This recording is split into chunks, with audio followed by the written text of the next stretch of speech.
오늘 말씀의 제목은 주님을 숭고하게 여겨 주님 오실 길을 예비하라입니다. 성경에서 정말 유명한 얘기가 마리아가 예수님의 발에, 예수님의 머리에 향유를 붓는 얘기이죠. 오늘은 이 말씀을 가지고 여러분과 함께 하나님의 은혜를 나누도록 하겠습니다. 예수님은 6월절 엿새 전에 베다니에 가셨습니다. 베다니는 예수님께서 죽은 나사로를 살리신 곳이었습니다. 예수님이 오신다는 소식을 들은 마을 사람들은 예수님을 위해 잔치를 벌였습니다. 성경은 마르다는 그 잔치 준비로 바빴고 나사로는 예수님과 함께 앉아 있었다라고 기록합니다. 여러분, 나사로는 죽었던 사람입니다. 그런 그가 멀쩡히 살아서 예수님과 함께 앉아 있습니다. 이것은 사람들에게 정말 놀라운 광경이었을 겁니다. 여러분, 옛날이나 지금이나 사람들은 기적을 소망합니다. 그리고 기적을 일으킨 사람에게 집중합니다. 저 사람이 그 기적을 일으킨 사람이야 라고 놀라워하죠. 그리고 사람들은 자신의 삶에도 저 사람을 통해, 저 누군가를 통해 그런 기적이 일어나기를 바랍니다. 사람들이 기적을 신앙의 결과물로 갖기를 바랍니다. 그런데 오늘 성경은 그것에 초점을 맞추지 않습니다. 대신 예수님의 발에 향유를 부은 마리아에게 초점을 맞춥니다. 여러분, 이것은 이 땅을 살아가는 우리가 신앙의 초점을 어디에 두어야 하는지를 우리에게 보여줍니다. 우리는 신앙을 통해 예수님으로부터 뭔가를 얻기를 바랍니다. 예수님을 통해 무엇인가를 받기를 바랍니다. 예를 들어 예수님을 통해 일이 잘 되거나 형통하거나 기적이 일어나기를 바라는 것이죠. 그런데 오늘 성경은 그 신앙의 중심에 받음이 아닌 드림을 둡니다. 우리는 신앙으로 받기를 바라는데 신앙은 받는 게 아니라 드림이라는 것을 말해주는 것이죠. 마리아의 향유 사건이 바로 이 드림의 신앙을 우리에게 정확히 보여주는 겁니다. 그렇다면 드림의 신앙이란 뭘까요?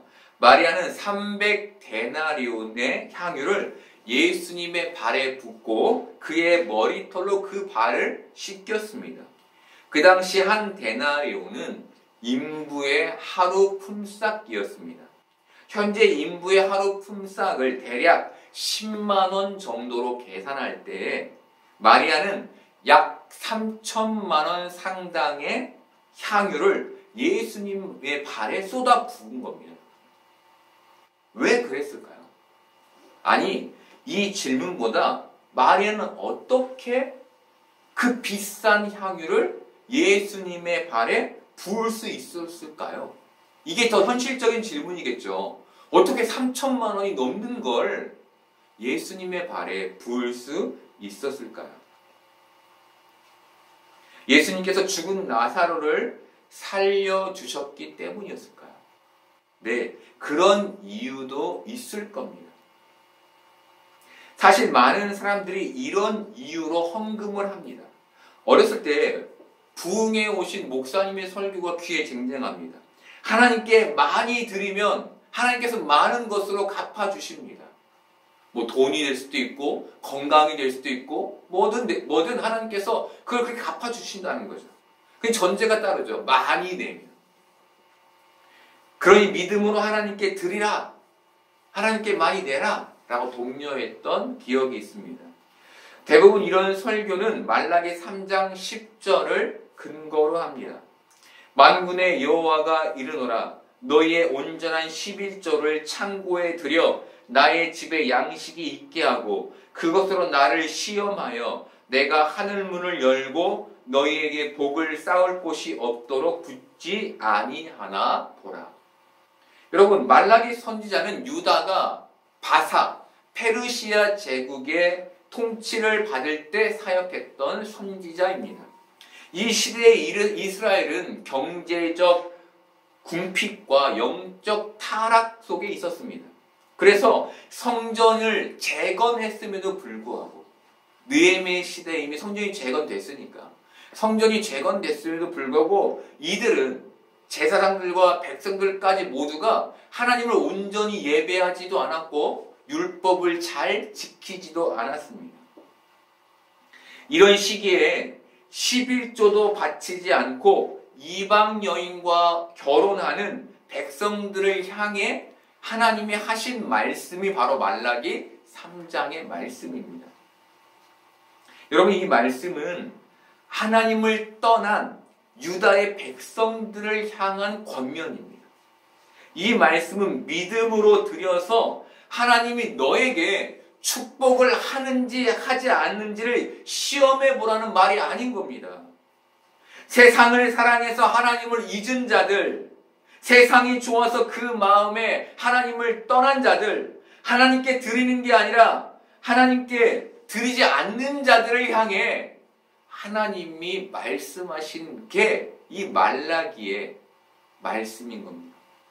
온전한 신앙을 가지고 있지 못한 자들을 향해 권면하는 내용이 말라기의 내용인 것이죠. 여러분, 단지 이 땅에서 잘 살기 위해 헌금을 드리라는 내용이 아닌 겁니다. 여러분, 헌금은 형통의 기적을 기대하며 드리는 게 아닙니다. 헌금은 온전한 신앙의 일부이며 내가 하나님을 잊지 않고 있다는 증거인 겁니다. 여러분, 우리가 오해하지 말아야 될 것은 헌금을 드려서 복받으려 해서는 안 된다는 겁니다. 헌금을 드려서 복받으려 하지 않고 하나님을 인정함으로, 즉 하나님께 감사함으로 드리는 게 헌금이라는 것이죠. 여러분, 그렇게 우리는 우리의 신앙을 증명해야 되는 거예요. 나 신앙 좋아. 그리고 헌금 안 하는 것은 우리의 신앙을 증명하는 게 아닌 거예요. 왜? 하나님을 인정하고 하나님께 감사할 때 내가 헌금을 드릴 수 있기 때문이죠. 그렇다면 마리아는 어떻게 그런 거금을 예수님의 발에 쏟을 수 있었을까요? 성경은 예수님이 베다니에 오시자 마을 사람들이 잔치를 준비했다라고 기록합니다. 잔치를 벌일 수 있었던 건 마을 주민 전체가 죽은 나사로를 살리신 예수님의 능력을 목격했기 때문이었습니다. 잔치에서 마르다는 음식을 준비하는 일을 했습니다. 나사로는 남자였기 때문에 예수님과 함께 앉아 있었습니다. 그렇다면 마리아는 이런 상황 속에서 어떤 생각을 했을까요? 언니는 음식을 준비하기 바빠요. 그리고 나사로는 예수님의 발 앞에서 예수님과 대화하기 바빠요. 그럼 마리아는 어떤 생각을 했을까요? 모르긴 몰라도 자신은 예수님께 뭘 드릴까를 고민했을 겁니다. 여러분, 이게 포인트입니다. 오늘 말씀의 포인트가 이 부분이에요. 마리아는 이 잔치의 귀한 날 주인공이신 예수님을 위해 무엇을 할까를 고민했고, 사람들이 상상하지도 못한 일, 3천만 원이나 되는 향유를 예수님의 발에 쏟아붓고 나의 머리털로 그의 발을 씻겨야지 라는 결정을 한 거예요. 고민하고 또 고민해서 값비싼 향유와 자신의 머리카락을 예수님께 드린 겁니다. 여러분, 이 드림은 성경에 한 줄 나와 있는데 그렇게 단순하지가 않아요. 그저 신앙으로 저렇게 했겠지라고 생각하기에는 향유가 너무 비싸요. 3천만 원이 넘어가잖아요. 여러분, 지금 여러분에게 제가 3천만 원을 드리려고 한다면 할 수 있겠습니까? 못하죠. 고민하고 또 고민하겠죠. 그렇죠. 마리아도 그랬을 거예요.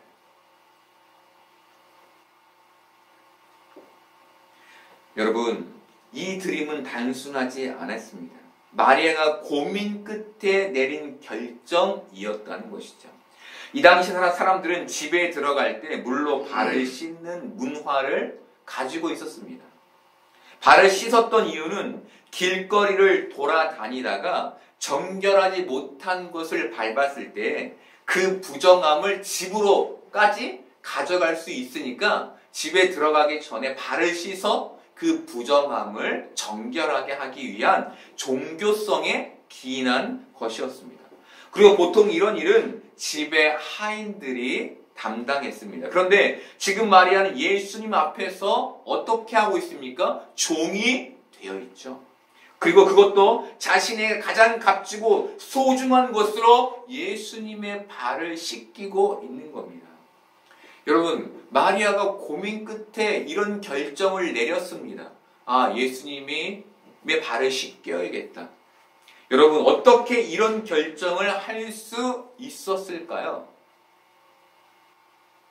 그것은 마리아가 예수님을 존귀히 여겼기 때문이었습니다. 그런데 예수님을 존귀히 여겼다는 말로 이런 드림이 완벽히 설명되지 않습니다.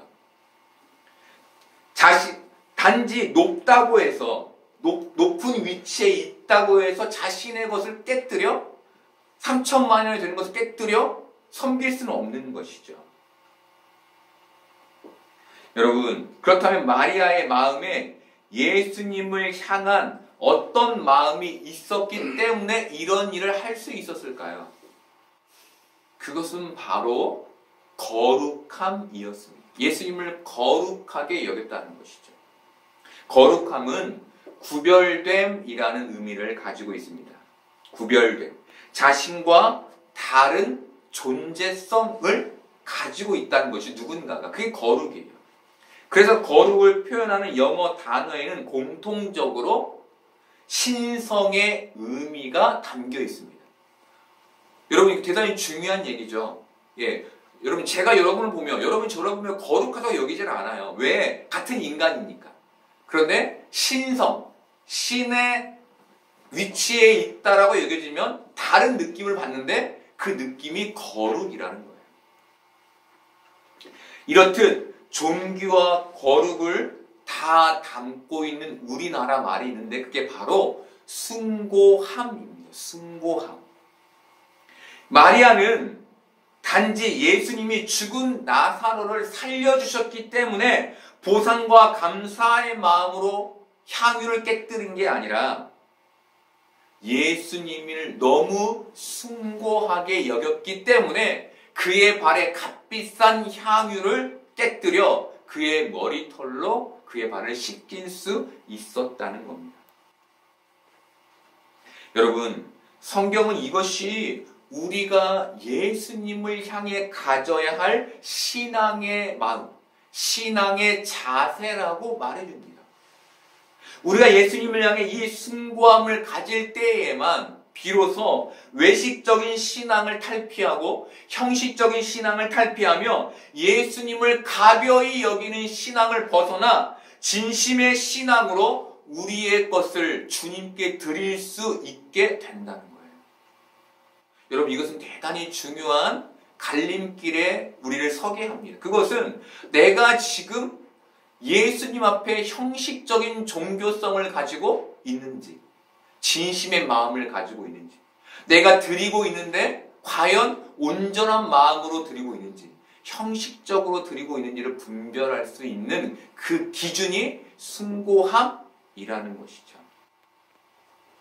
오래전 대형교회에서 찬양팀 엔지니어로 섬기게 된 적이 있습니다. 엔지니어로 섬긴 지 한 달쯤 되던 때에 일이 터졌습니다. 여름이었는데 찬양 인도자가 찬양 팀원들을 위해 쌓은 수박통이 없어진 겁니다. 찬양 인도자는 그 수박통을 찾다가 화가 난 나머지 제 앞에서 거친 욕설을 했습니다. 여러분, 방금까지 거룩하게 찬양을 인도했던 찬양 인도자가 같은 그 입으로 거친 욕을 내뱉은 거예요. 왜 그랬을까요? 왜 그가 그 교회 안에서 그 수박통 하나로 거친 욕을 내뱉었던 걸까요? 그 마음에 예수님을 향한 숭고함이 없었기 때문입니다. 여러분, 우리는 어떻습니까?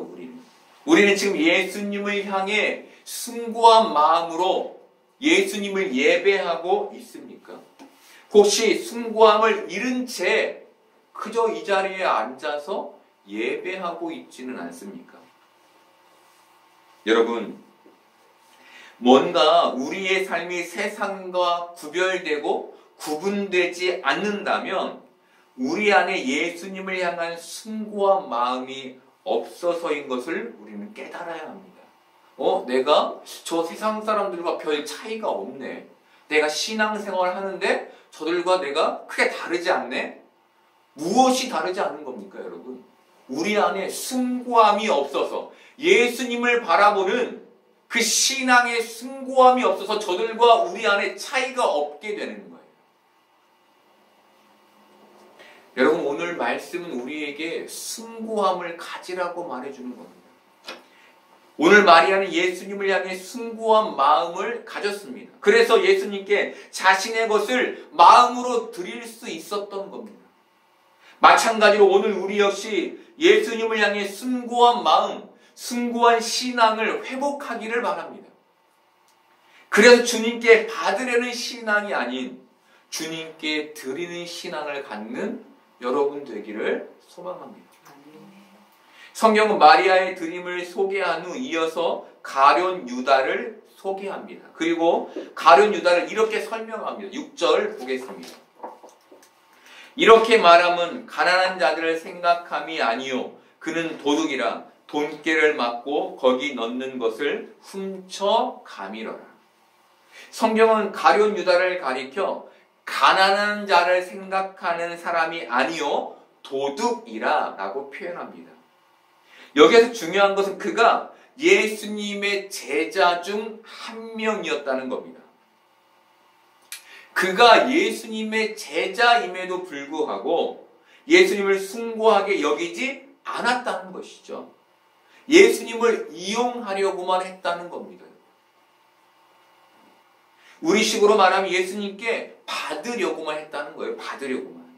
여러분, 가룟 유다는 예수님의 발에 향유를 부은 마리아를 향해 이렇게 말했습니다. 5절 보겠습니다.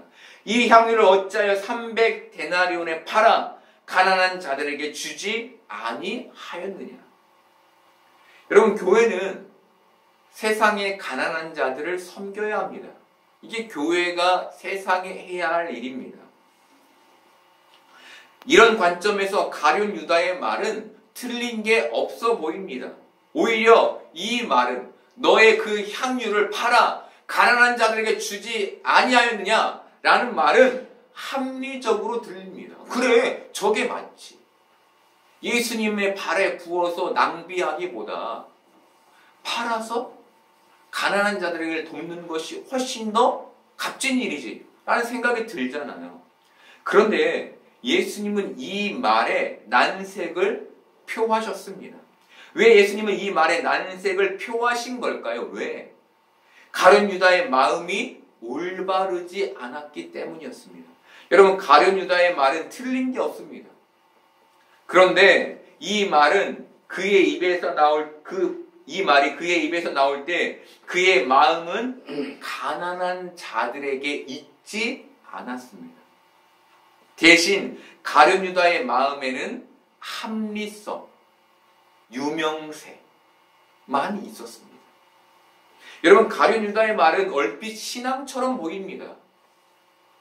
그리고 마리아의 행동은 어리석어 보입니다. 그런데 그 중심을 들여다보면 얘기가 달라지는 것이죠. 여러분, 교회에서 바른 말 하는 사람들 많습니다.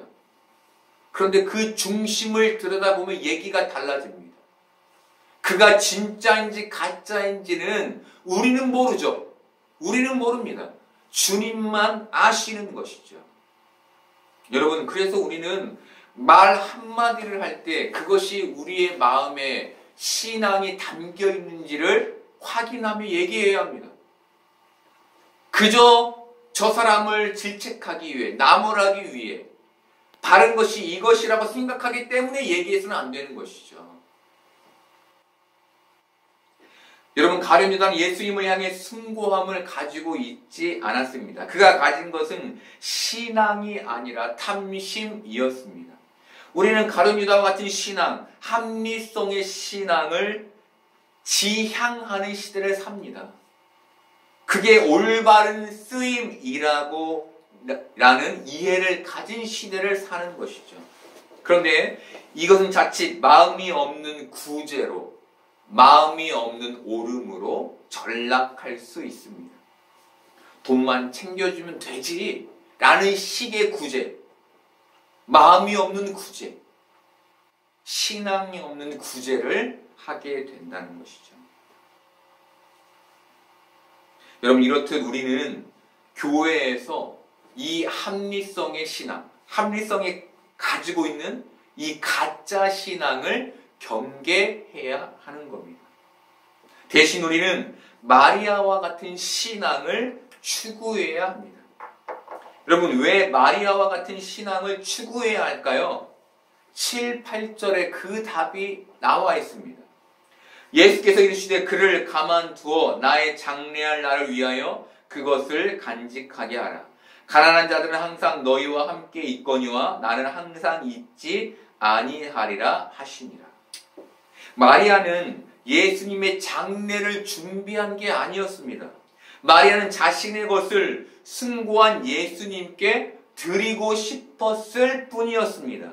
그런데 그 드림이 예수님의 장례를 준비하는 예언적 모습이 된 것이죠. 여러분, 대단히 중요한 신앙의 준비입니다. 우리가 진심으로 예수님께 드렸더니 그것이 예수님의 다시 오실 길을 예비하는 예언적 모습이 된다는 거예요. 여러분, 세례 요한은 주님 오실 길을 준비했던 사람입니다. 그는 예수님께 세례를 베풀었고 이때를 기점으로 예수님은 공생애를 시작하셨습니다. 한 사람의 진심의 신앙, 바로 예수님을 숭고하게 바라보는 그 드림이 예수님의 사역을 준비하게 한 것입니다. 여러분, 이것이 오늘 말씀이 우리에게 들려주는 메시지입니다. 너희도 예수님을 숭고하게 여겨 그의 다시 오실 길을 준비하라는 겁니다. 그렇게 너희의 진심을 들여서 너희의 그 드림이 다시 오실 예수님을 드러내는 예언적 모습이 되게 하라는 겁니다. 요즘 말로 하면 어떤 말일까요? 선교적 삶을 살라는 것이죠. 선교적 삶. 그렇게 우리가 그리스도를 예표하는 삶을, 선교적 삶을 통해 살라는 겁니다. 여러분, 우리를 한번 보십시오. 우리는 진짜 예수님을 숭고하게 여겨 우리의 것을 드리고 있습니까? 그러면 어떤 일이 일어난다는 거예요?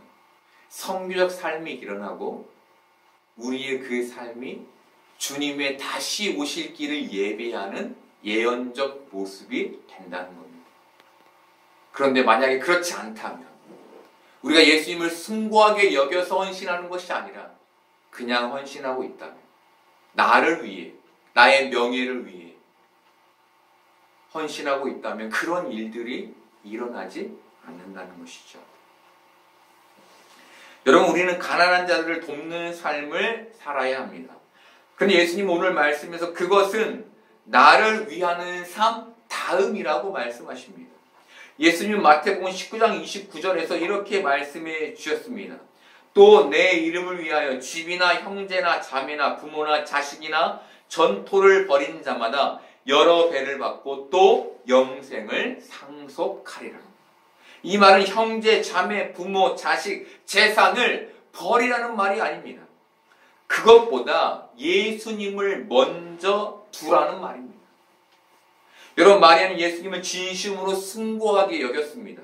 그 여김으로 인해 마리아는 예수님으로부터 내가 진실로 너희에게 이르노니 온 천하에 어디서든지 이 복음이 전파되는 곳에서는 이 여자가 행한 일도 말하여 그를 기억하리라 라는 말씀을 듣게 되었습니다.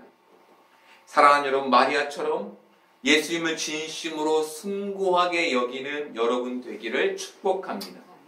그래서 여러분을 통해 예수님의 다시 오실 길이 준비되고 여러분을 통해 세상에 복음이 전해지는 복된 은혜가 있기를 축복합니다.